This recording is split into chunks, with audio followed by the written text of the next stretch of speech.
Assalamualaikum warahmatullahi wabarakatuh. Kembali lagi dengan Ibu Nur Astuti di pelajaran pendidikan agama Islam yang kali ini Ibu akan bahas bab 6, yaitu dengan ilmu pengetahuan semuanya menjadi lebih mudah. Baik anak-anak, sekarang Ibu akan menjelaskan tentang apa sih ilmu itu. Terus, wajibkah kita itu menuntut ilmu? Dalil apa yang menunjukkan bahwa kita harus menuntut ilmu, dan hadis apa yang menunjukkan bahwa kita harus menuntut ilmu, dan yang terakhir, etika menuntut ilmu. Mari kita bahas apa itu ilmu.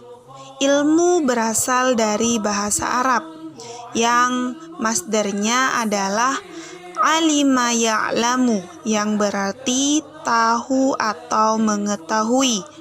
Ilmu adalah pengetahuan tentang suatu bidang yang disusun secara bersistem menurut metode-metode tertentu yang dapat digunakan untuk menerangkan gejala-gejala tertentu di bidang pengetahuan. Jadi, ilmu Allah Subhanahu wa Ta'ala itu anak-anak sangatlah luas tanpa batas. Ada yang diberikan kepada kita sesudah tertulis dan ada yang tidak tertulis. Yang tertulis adalah kitabullah dan yang tidak tertulis adalah alam semesta serta isinya yang disebut sebagai ayat-ayat kauniyah. Selain belajar tentang alam semesta, kita juga wajib mempelajari ilmu Allah Subhanahu wa Ta'ala yang tertulis dalam Al-Quran. Jadi, apakah kita itu wajib untuk menuntut ilmu? Tentu jawabannya yaitu wajib. Di dalam hadis yang berbunyi Bismillahirrahmanirrahim, Talabul ilmi faridatun ala kulli muslimin, yang artinya menuntut ilmu adalah kewajiban bagi setiap individu muslim. Baik itu laki-laki, perempuan, anak kecil, sudah dewasa, itu semua wajib menuntut ilmu. Berikut adalah dalil-dalil ayat Al-Quran yang terkait dengan menuntut ilmu. Di dalam surah Al-Mujadalah ayat 11 yang berbunyi, A'udzu billahi minasyaitonir rajim. Bismillahirrahmanirrahim. Ya ayyuhalladzina amanu idza qila lakum tafassahu fil majalisi fafsahu yafsahillahu lakum wa idza qila anshuzu fanshuzu yarfa'illahu alladzina amanu minkum Yarfa'illahu alladzina amanu minkum walladzina utul ilma darajat.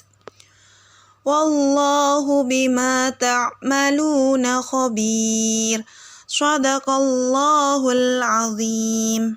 Yang artinya, hai orang-orang beriman, apabila dikatakan kepadamu, berlapang-lapanglah dalam majelis, maka lapangkanlah, niscaya Allah akan memberi kelapangan untukmu. Dan apabila dikatakan berdirilah kamu, maka berdirilah, niscaya Allah akan meningkatkan orang-orang yang beriman di antaramu dan orang-orang yang diberi ilmu pengetahuan beberapa derajat.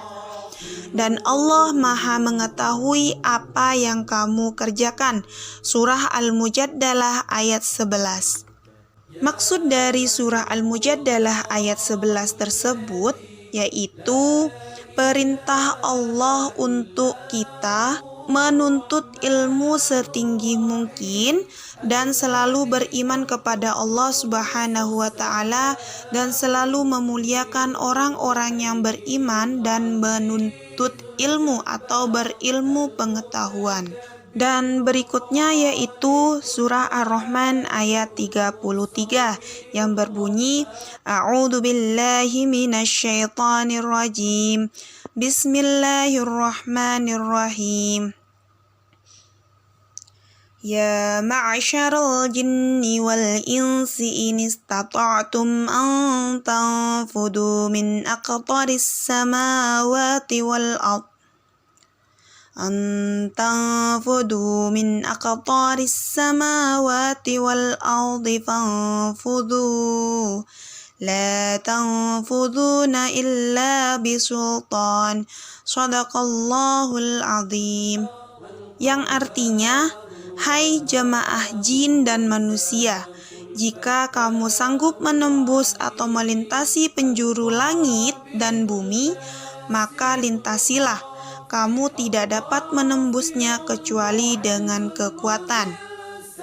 Jadi maksud dari surah Al-Rahman ayat 33 yaitu manusia dan jin tidak akan mampu menembus penjuru langit dan bumi untuk mengetahui isinya kecuali atas kekuatan Allah Subhanahu wa Ta'ala.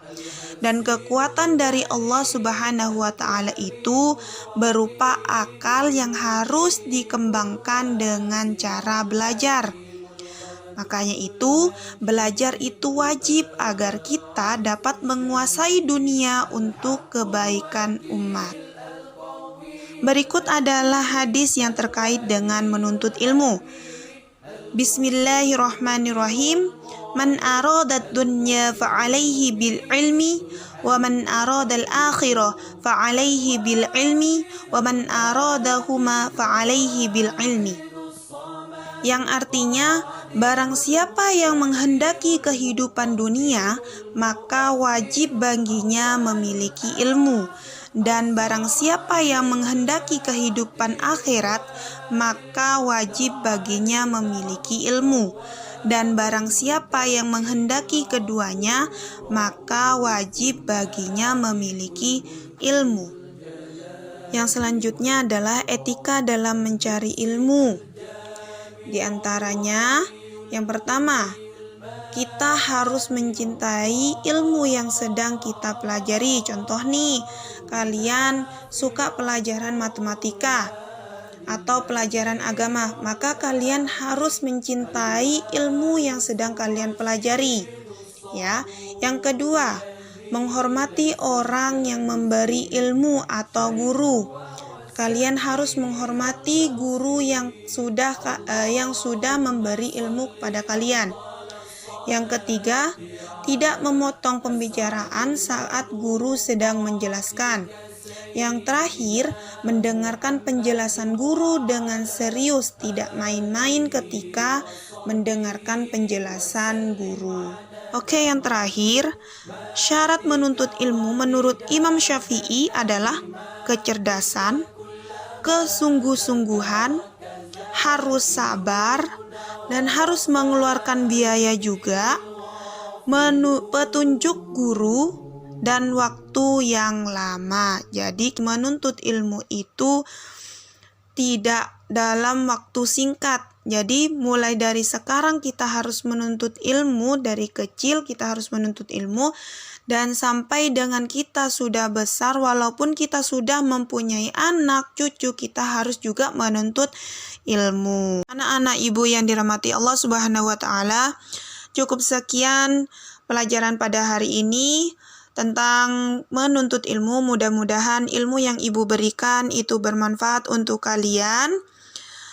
Terima kasih. Wassalamualaikum warahmatullahi wabarakatuh.